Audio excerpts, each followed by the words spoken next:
Hello everyone, welcome back to my channel civil Gyan centre. जैसा कि हमने डिज़ाइन फ्लेक्सिबल पेमेंट ये ख़त्म कर दिया है, अब डिज़ाइन ऑफ रिजिड पेमेंट शुरू करते हैं। तो चलिए, सबसे पहली चीज़ कुछ डिज़ाइन पैरामीटर्स जैसे मॉड्यूलस ऑफ सबग्रेड रिएक्शन, ये क्या होता है? It is defined as pressure required per unit deflection of 0.125 centimetre. Deflection की भी यूनिट दिया है, 0.125 सेंटीमीटर डिफ्लेक्शन के लिए कितना प्रेशर रिक्वायर है, that is the modulus of subgrade reaction. तो ये के इक्वल टू हो जाता है P upon delta, way P is the pressure and delta is the deflection. Pressure की यूनिट हम लोग जानते हैं केजी पर सेंटीमीटर स्क्वायर होती है, और डिवाइडेड बाई डेल्टा डिफ्लेक्शन है 0.125, तो इसकी यूनिट क्या हो जाएगी? केजी पर सेंटीमीटर क्यूब। ठीक है, इसको हम लोग प्लेट लोड टेस्ट की मदद से निकालते हैं, जिसमें हम लोग डिफरेंट साइज ऑफ प्लेट्स जैसे 75 सेंटीमीटर का डाया, फिर 60 सेंटीमीटर, 45 सेंटीमीटर, 30 सेंटीमीटर, इसको हम लोग स्टैंडर्ड प्लेट इसके साथ लगा के नापते हैं। तो देखिए, ये भी क्वेश्चन में पूछा है कि कौन कौन से प्लेट इस्तेमाल होते हैं, तो ये याद रहना चाहिए। 30 centimetre, then 45 centimetre, then 60 centimetre, then 75 centimetre, ये याद होना चाहिए। और ये 75 सेंटीमीटर वाला जो है, ये स्टैंडर्ड प्लेट है, स्टैंडर्ड प्लेट फॉर कैलकुलेटिंग के। तो देखिए, अभी हम लोग ने पिछले वाले लेक्चर में डेल्टा की वैल्यू पाई थी फ्लेक्सिबल और रिजिड के लिए, तो वहाँ पे क्या था? 1.18 into P into A upon E S into deflection factor था, वो मान लेते हैं ये यहाँ पे 1 है डिफ्लेक्शन फैक्टर। तो 1.18 into P A divided by E S, ये हमारा डिफ्लेक्शन का फॉर्मूला था। इसको हम लोग यहाँ पे डाल दें के फॉर्मूले में, के फॉर्मूले पुट कर दें। तो के फॉर्मूले में पुट जब कर देंगे तो पी अपॉन डेल्टा, डेल्टा की जगह 1.18 into P A into E S, P cut जाएगा, बचेगा क्या? K is equal to E S upon 1.18 ए।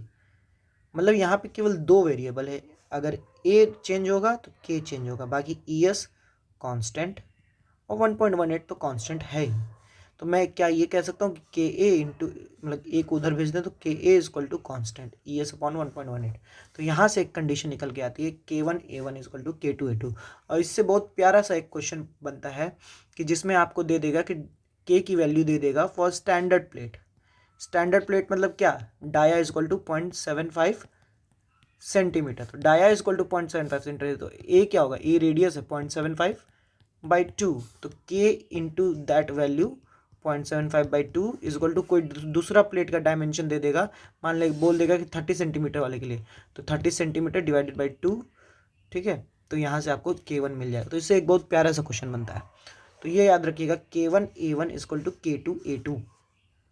दूसरी बात करें, radius of relative stiffness. Radius of relative stiffness, इसकी डेफिनेशन क्या है? It is the radius of area of soil effective in resisting deformation of slab.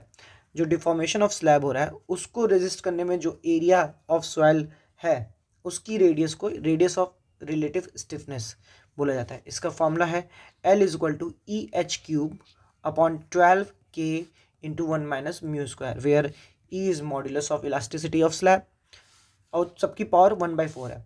E is modulus of elasticity of slab, ये बहुत important है, भूल मत जाएगा, कई बार लोग यही भूल जाते हैं, बाकी ये लगा देते हैं।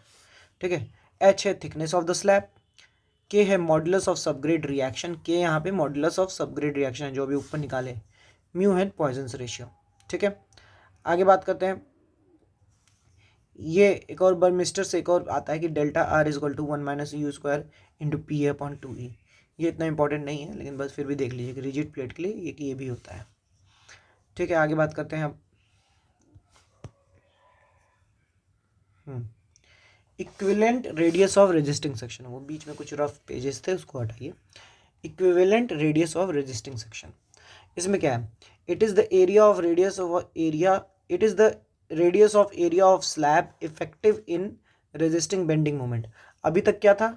जो रिलेटिव स्टिफनेस था वो उस एरिया का रेडियस था जो डिफ्लेक्शन या डिफॉर्मेशन ऑफ स्लैब को रेजिस्ट कर रहा था। यहाँ उस एरिया का रेडियस है जो effective in resisting bending moment. ये बहुत की पॉइंट बहुत याद रखिएगा, बेंडिंग मोमेंट को रेजिस्ट करने के लिए जो रेडियस इस्तेमाल हो रहा है वो equivalent radius of resisting section है। इसका फॉर्मूला क्या है? B is equal to 1.6 a square plus H square minus under root में माइनस 0.675 h, अगर a 1.724 h से कम है, लेकिन अगर इससे ज़्यादा या बराबर है तो b इक्वल टू ए। ठीक है, एक बार फिर से देख लीजिए, b equal to 1.6 a square plus H square का under root minus 0.675 h if a is less than 1.724 h, और अगर a ग्रेटर देन 1.724 h है तो b इक्वल टू a। ठीक है, छोटे से वीडियो में इतना ही। अगले वीडियो में हम लोग एनालिसिस ऑफ स्ट्रेसेस करेंगे और जॉइंट्स की बात करेंगे। ठीक है, तो मिलते हैं आपसे अगले वीडियो में। होप करता हूँ आपको ये वीडियो वैल्यूएबल लगी हो, आपको अच्छा लगा हो। तो आप हमारे चैनल को सब्सक्राइब करिए और आप हमारे वीडियो को लाइक करिए। मिलते हैं आपसे अगले वीडियो में, तब तक के लिए पढ़ते रहिए। धन्यवाद।